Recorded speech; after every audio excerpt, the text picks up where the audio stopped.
Hello friends, मेरा नाम है Namit Agrawal and welcome to my channel Desi Angrez. आज मैं एक बहुत ही ज़बरदस्त साईफाई सीरीज़ की बात करने वाला हूं और उस सीरीज़ का नाम है द एक्सपांस। और मेरा रिकमेंडेशन इसके लिए मस्ट वॉच है। बहुत ही बढ़िया सीरीज़ है ये। और इससे पहले कि मैं रिव्यू शुरू करूँ, आप लोग जल्दी से मेरे चैनल को सब्सक्राइब कर लीजिए ताकि आपको और भी टीवी सीरीज़ और मूवीज़ के रिव्यूज़ की नोटिफिकेशन मिल सके। डिस्क्रिप्शन की बात करते हैं। ये सीरीज़ सेट है 200 साल फ्यूचर में। एक जवान लड़की के खोने का केस इसमें एक डिटेक्टिव और एक शिप के कैप्टन को साथ में ले आता है और फिर एक बहुत बड़ी साजिश का पता चलता है। तो आइए और बात करते हैं सीरीज के बारे में। इस सीरीज को दिखाया गया था 2015 से 2022 के बीच में और इसमें टोटल 6 सीजन्स है। और ये सीरीज नॉवेल्स पर बेस्ड है जिसके राइटर का नाम है जेम्स एस ए कोरी। लेकिन ये उनका असली नाम नहीं है। दरअसल इस नावल को 2 राइटर्स ने मिलकर लिखा है और उनके असली नाम है Daniel Abraham and Ty Franck. James S A Corey दोनों नामों का मिला के एक पेन नेम है। भगवान जाने नाम मिला के पेन नेम ये कैसे निकला। एनीवे, इसके टोटल 9 नॉवेल्स आए हैं और उसी पर ये सीरीज बेस्ड है। और ये नॉवेल्स आए थे 2011 से 2021 के बीच में। खैर, ये एक साईफाई सीरीज है, आप डिस्क्रिप्शन से समझ ही गए होंगे। ये सीरीज 200 साल फ्यूचर में सेट है जहां पर इंसानों ने सोलर सिस्टम को कॉलोनाइज कर लिया है, यानी कि दूसरे ग्रहों पर अपने सोलर सिस्टम में घर बसा लिया है। तो मोस्टली इसमें 3 मेन एंटिटीज हैं। एक तो अपनी पृथ्वी, फिर दूसरा है मार्स यानी कि मंगल ग्रह, और तीसरा है बेल्ट। क्या है ये सब आगे सब समझाऊंगा आप लोगों को। इसमें 3 मेन कैरेक्टर्स एक साजिश अनकवर करने में लगे हुए हैं और वो है यूनाइटेड नेशंस के सिक्योरिटी काउंसिल की मेंबर जिसका नाम है क्रिश्चियन अवसराला। फिर है वो डिटेक्टिव जो गुम हुई लड़की का केस सॉल्व कर रहा है और उसका नाम है जोसेफस मिलर।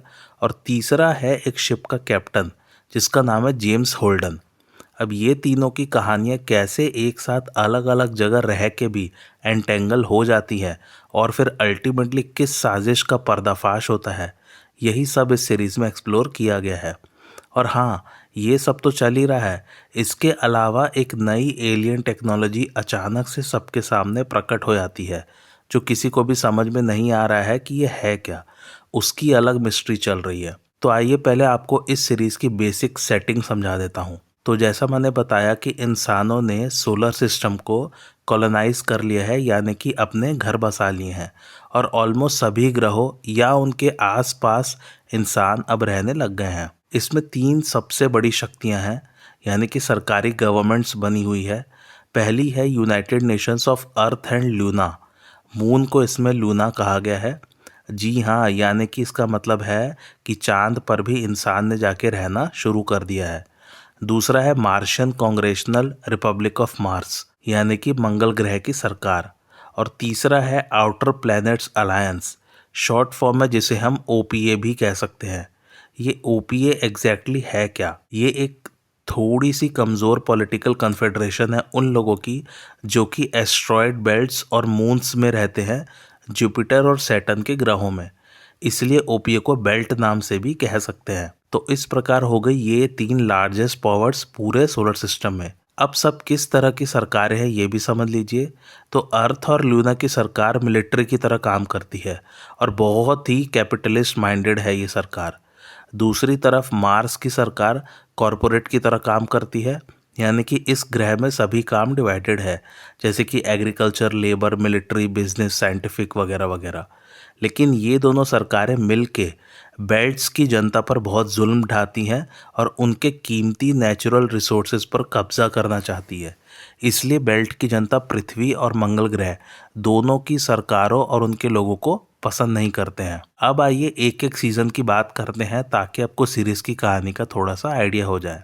तो सीजन की शुरुआत होती है यूनाइटेड नेशंस की डेप्यूटी अंडर सेक्रेटरी क्रिश्चियन अवसराला से, जो कि कोशिश कर रही है पृथ्वी और मंगल ग्रह की सरकारों के बीच के टेंशन को कम करने में, ताकि दोनों के बीच में युद्ध ना छिड़ जाए। दरअसल पृथ्वी और मंगल ग्रह की सरकारें भी एक दूसरे से नफरत करती है।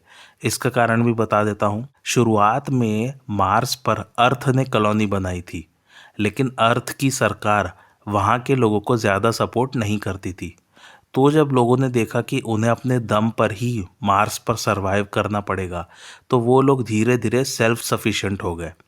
अल्टीमेटली मार्स को पृथ्वी की ज़रूरत ही नहीं थी और वो लोग अपनी आज़ादी चाहते थे पृथ्वी की सरकार से। और अल्टीमेटली एक बगावत हुआ और मार्स आज़ाद हो गया पृथ्वी से। इसलिए पृथ्वी और मार्स के बीच में हमेशा ही तनातनी बनी रहती है। एक कोल्ड वार सा चलता ही रहता है दोनों ग्रहों के बीच में। खैर, कहानी में आगे बढ़ते हैं। सीरीज नाम के एक छोटे से ग्रह से एक पुलिस इन्वेस्टिगेटर आता है जिसका नाम है जोसेफस मिलर, और उसको ढूंढना है एक लड़की को जो कि गुम हो गई है, जिसका नाम है जूलिया माओ, और वो ओपीए यानी कि बेल्ट को बिलोंग करती है। दो शिप्स जिनके नाम थे कैंटरबरी और डॉनेजर, उनको कोई स्टेल्थ शिप स्पेस में डिस्ट्रॉय कर देता है। इसमें कैंटरबरी एक इंडस्ट्रियल शिप था जो कि बर्फ़ की हार्वेस्टिंग करता था, और दूसरा मंगल ग्रह के नेवी का शिप था जिसका नाम था डॉनेजर। जिन स्टेल्थ शिप्स ने उन्हें डिस्ट्रॉय किया था उनका कुछ अता पता नहीं चल पा रहा है। एक्चुअली फर्स्ट सीज़न में एक रिंग करके चीज़ अचानक से सोलर सिस्टम में सामने आती है, और जो भी उससे गुजरता है वो पहले गायब हो जाता है और फिर कभी वापस नहीं आता है। तो ये वाला फिनोमेना इतना मिस्टीरियस होता है कि आपको ये रिंग वाली मिस्ट्री देख के ही खूब मज़ा आ जाएगा कि आखिरकार रिंग है क्या, और उसके पार जो जाता है वो दरअसल गायब कहाँ हो रहा है। पृथ्वी और मंगल ग्रह की सरकार अपने अपने तरीके से इस मिस्ट्री को सुलझाने में लगे हुए हैं, क्योंकि अचानक से ऐसे किसी रिंग का स्पेस में आ जाना कोई आम बात नहीं है। और कैंटरबरी और डॉनेजर काइंड ऑफ उसी रिंग के कारण डिस्ट्रॉय हुए थे। लेकिन चार लोग जिनके नाम है जेम्स होल्डन, नाओमी नगाटा, एलेक्स कमाल और एमोस बटन, ये कैंटरबरी और डॉनेजर पर होने वाले दोनों ही अटैक सरवाइव कर जाते हैं। कैसे सरवाइव कर जाते हैं ये जानने के लिए सीरीज देखिए। और ये चारों एक मार्शियन गनशिप में एस्केप कर जाते हैं जिसका नाम है ताची। ये लोग फिर उस शिप का नाम बदल के रोसिनांते रख देते हैं, और यही है मेन सेटिंग सीरीज का।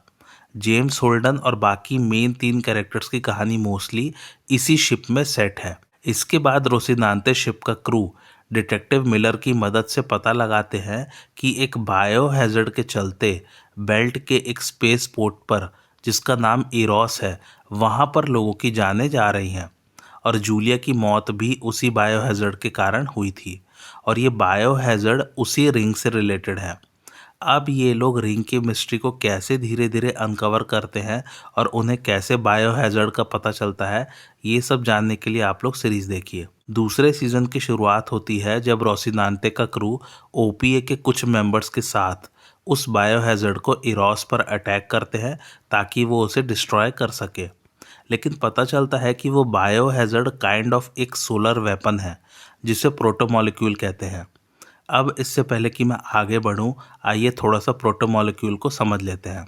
प्रोटोमॉलिक्यूल एक बहुत ही एडवांस्ड एलियन टेक्नोलॉजी है, और इसके अंदर है एक सेट ऑफ इंस्ट्रक्शंस।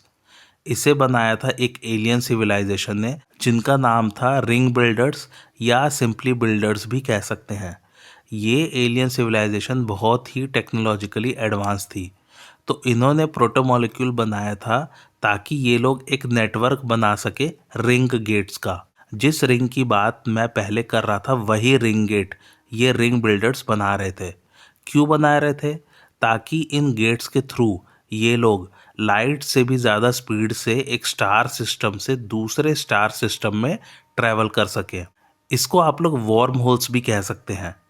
इसको थोड़ा सा अगर और समझने की कोशिश करें तो इसको बिल्डर्स ने इसलिए बनाया था ताकि ये लोग स्पेस टाइम के फैब्रिक को अपने हिसाब से बदल सकें और उसको कंट्रोल कर सके।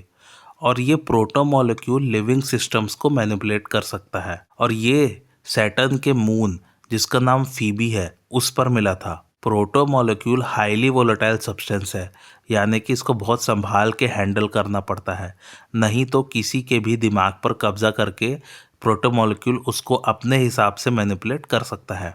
खैर, पृथ्वी से प्रोटोजेन कॉरपोरेशन ने एक शिप भेजा था सैटर्न के मून फीबी पर बर्फ़ की माइनिंग के लिए, और वहाँ पर उन्हें मिला प्रोटोमॉलिक्यूल। इससे पहले मार्शियन गवर्नमेंट अप्रोच कर चुकी थी प्रोटोजेन को कि वो लोग भी इस रिसर्च में उनके साथ काम करना चाहते हैं। लेकिन जब प्रोटोजेन को प्रोटोमॉलिक्यूल मिला तो उसने चुपके से वहीं उस पर एक्सपेरिमेंट शुरू कर दिए, और प्रोटोजन ने वहाँ रहने वाले सभी मार्शियन साइंटिस्ट का मर्डर कर दिया ताकि उनको प्रोटोमॉलिक्यूल का पता ना चल पाए। फिर प्रोटोमॉलिक्यूल के सैंपल को एक शिप पर लोड किया ताकि उसे दूसरी लोकेशन पर ले जाया जा सके। लेकिन जिस शिप पर उसे ले जा रहे थे उस पर काफ़ी सारे लोग मारे गए। क्यों मारे गए और कैसे वो सभी लोग प्रोटोमॉलिक्यूल से इन्फेक्ट हो रहे थे ये समझ नहीं आ रहा था।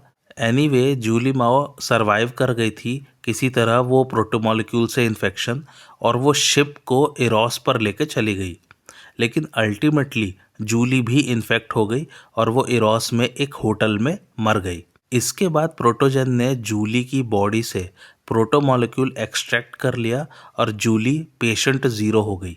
इसके बाद जो जो भी प्रोटोमॉलिक्यूल से अफेक्ट हुआ था वो जूली से आए हुए प्रोटोमॉलिक्यूल से ही अफेक्ट होता है। एनीवे प्रोटोजन एक टेस्ट करता है इरोस पर जिसमें वो जानबूझ के इरोस के 1 लाख लोगों को उससे अफेक्ट करता है। दरअसल प्रोटोजन इंसान और प्रोटोमॉलिक्यूल के मिश्रण से हाइब्रिड्स बनाना चाहता था और उनको सुपर सोल्जर्स की तरह मिलिट्री में यूज़ करना चाहता था। जब इरोस के लोग अफेक्ट हो गए उसके बाद स्टडी में पाया गया कि प्रोटोमॉलिक्यूल एक हाइव माइंड बना सकता है, यानी कि काइंड ऑफ एक नेटवर्क ऑफ माइंड्स।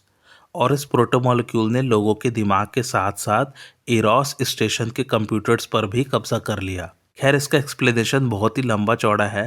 अल्टीमेटली आप ये समझ लीजिए कि मार्स और अर्थ दोनों प्रोटोमॉलिक्यूल को अपने मकसद के लिए यूज़ करना चाहते हैं और उसे एज अ वेपन इस्तेमाल करना चाहते हैं, जबकि एलियन सिविलाइजेशन का मकसद इसे एज अ वेपन यूज़ करने का कभी नहीं था। और इसी से रिलेटेड बहुत बड़ी एक साजिश चल रही थी क्योंकि दोनों की सरकारें चुपके से प्रोटोमॉलिक्यूल से रिलेटेड बहुत सारे एक्सपेरिमेंट्स कर रहे थे जिसके बारे में आम जनता को पता ही नहीं था और ये बात छुपाई गई थी उन लोगों से। और यही बात अनकवर करता है डिटेक्टिव जोसेफस मिलर और उस शिप का कैप्टन और यूएन की डेप्यूटी अंडर सेक्रेटरी क्रिश्चियन अवसराला। खैर कहानी में आगे बढ़ते हैं। तो जब जेम्स होल्डन और जोसेफस मिलर को पता चलता है कि प्रोटोमॉलिक्यूल ही वही बायोहैज़र्ड है और उसे ऐसे नहीं मिटाया जा सकता, तो फिर वो लोग डिसाइड करते हैं कि उन्हें पूरा का पूरा इरोस स्टेशन ही डिस्ट्रॉय करना पड़ेगा। लेकिन डिस्ट्रॉय करने के चक्कर में मिलर इरोस पर ही फंस जाता है और वो उसी के साथ तबाह हो जाता है। अब आती है एक नई कैरेक्टर जिसकी अहम भूमिका है इस सीरीज़ में और उसका नाम है बॉबी ड्रेपर, जो कि एक मार्शियन मरीन है, यानी कि मंगल ग्रह की सेना में काम करती है। तो जब शांति वार्ता हो रही होती है अर्थ और मार्स के बीच में, तब Bobby UN deputy under secretary Avasarala की प्रोटेजे यानी कि शिष्य बन जाती है। जब इरोस स्टेशन तबाह हुआ था तब वो वीनस यानी कि शुक्र ग्रह में जाके गिरा था। उसकी इन्वेस्टिगेशन के लिए एक रिसर्च शिप भेजा जाता है, लेकिन प्रोटोमॉलिक्यूल उस शिप को रोक देता है और उसे डिसमेंटल कर देता है और मिस्ट्री और गहरी हो जाती है कि प्रोटोमॉलिक्यूल अभी भी पूरी तरह से डिस्ट्रॉय नहीं हुआ है। दूसरी तरफ बॉबी ड्रेपर और रोसिनांटे के क्रू का एक आदमी से सामना होता है जो कि बहुत ताकतवर होता है। वो काइंड ऑफ प्रोटोमॉलिक्यूल से अफेक्ट हुआ होता है और उसको इसमें हाइब्रिड कहा गया है। दोनों अपने अपने तरीके से जैसे तैसे उससे निपटते हैं। सीजन 3 में यूएन युद्ध की घोषणा कर देता है और अर्थ और मार्स अपने साइंस वेसल्स वीनस ग्रह पर भेजते हैं उस इरोस स्टेशन के मलबे की जांच करने के लिए। इधर बेल्टर्स ओपीए को ऑफिशियली अपनी गवर्नमेंट घोषित कर देते हैं और दूसरी तरफ प्रोटोमॉलिक्यूल एक रिंग गेट बना चुका है यूरेनस ग्रह के ऑर्बिट के पास। तीनों सरकारें अब अपनी रिसर्च शिप्स जल्द से जल्द उस रिंग के अंदर भेजना चाहते हैं, लेकिन सभी की शिप्स बहुत तेज़ी से अप्रोच कर रही है रिंग को। इसलिए रिंग को लगता है कि शायद ह्यूमंस उस पर हमला कर रहे हैं, तो वो अपने डिफेंस सिस्टम्स एक्टिवेट कर देता है और सभी शिप्स तबाह हो जाते हैं। लेकिन मिलर, जो कि काइंड ऑफ प्रोटोमॉलिक्यूल का अब एक कॉन्शियसनेस हो चुका है, वो प्रोटोमॉलिक्यूल को समझाने की कोशिश करता है कि मानवता तुम्हारे लिए खतरा नहीं है, उनके शिप्स को अंदर आने दो। और फिर जब शिप्स रिंग के अंदर जाते हैं तब पता चलता है कि रिंग दरअसल में एक बहुत बड़ा नेटवर्क है वर्म होल्स का, जिसके थ्रू दूर दूर के दूसरे सोलर सिस्टम्स में आसानी से जाया जा सकता है। और उन सभी सोलर सिस्टम्स में अर्थ जैसा एक ग्रह है जहाँ पर लोग रहते हैं। सीज़न 4 में तीनों सरकारें अपनी बहुत सारी शिप्स भेज रहे हैं रिंग के थ्रू, क्योंकि अब हज़ारों प्लैनेट्स एक्सेसिबल हैं रिंग के नेटवर्क ऑफ वार्म होल्स के थ्रू। और दूसरी तरफ रोसिनांटे को एक मिशन पर भेजा जाता है उस पोर्टल के थ्रू एक ग्रह पर इन्वेस्टिगेशन करने के लिए, और उस ग्रह का नाम है इलस। उस ग्रह पर एक साइंस टीम और एक मिलिट्री ग्रुप भी जाता है रोसिनांटे के साथ, ताकि उस ग्रह को स्टडी कर सके और पता लगा सके कि आखिरकार वहाँ रहने वाले लोग गए कहाँ। इसके बाद सीज़न 5 और सीज़न 6 उतने मज़ेदार नहीं है जितने पहले 4 सीजन्स थे, क्योंकि बहुत ज़्यादा इंटरनल पॉलिटिक्स पर फोकस किया गया है कहानियों में सीज़न 5 और 6 में। साईफाई वाला एलिमेंट बिल्कुल ही नदारा सा हो गया है लास्ट के 2 सीज़न में, तो फिर उतना मज़ा नहीं आया है मुझे पर्सनली सीज़न 5 और 6 में। तो ये थी बेसिक कहानी मेरी तरफ से आप लोगों के लिए। कहानी कंटिन्यूस चलती है और बहुत इंटरेस्टिंग और मिस्टीरियस है कहानी। जिनको स्पेस रिलेटेड साईफाई सीरीज़ पसंद है उनको इसमें मज़ा आएगा। सो ज़रूर देखिए सीरीज़ को और एंजॉय कीजिए। इसके सारे सीजन्स अमेज़ॉन प्राइम वीडियो पर अवेलेबल है। एनीवे मेरी तरफ से रिकमेंडेशन मस्ट वॉच है। इसके स्पेशल इफ़ेक्ट्स काफ़ी अच्छे हैं, जैसा कि एक साईफाई सीरीज़ में ज़रूरी भी होता है, और इसमें सभी एक्टर्स की एक्टिंग उम्दा है। और हाँ, इसकी कहानी बहुत ही नई और इनोवेटिव है। इसका कंसेप्ट मुझे काफ़ी अच्छा लगा। उम्मीद है आप लोगों को भी ये सीरीज़ पसंद आएगी। और इसके IMDb रेटिंग की बात करूँ तो वह 8.5, जिसे रेट किया लगभग 1,70,000 लोगों ने। और ये टॉप 250 टीवी शोज़ में भी आता है IMDb में, और इसका रैंक है 231। तो मेरा रिकमेंडेशन मैं बता ही चुका हूँ, मस्ट वॉच है, बहुत ही बढ़िया सीरीज़ है। और ये टॉप 250 टीवी शोज़ में भी आता है, और उसकी रेटिंग भी काफ़ी अच्छी है 8.5। तो देखिए और मुझे कमेंट करके बताइए कि आपको ये सीरीज़ कैसी लगी, और आप लोगों को आज का रिव्यू कैसा लगा ये भी मुझे कमेंट करके बताइए। और मेरे चैनल देसी अंग्रेज को लाइक शेयर और सब्सक्राइब ज़रूर कीजिए। Thanks for watching.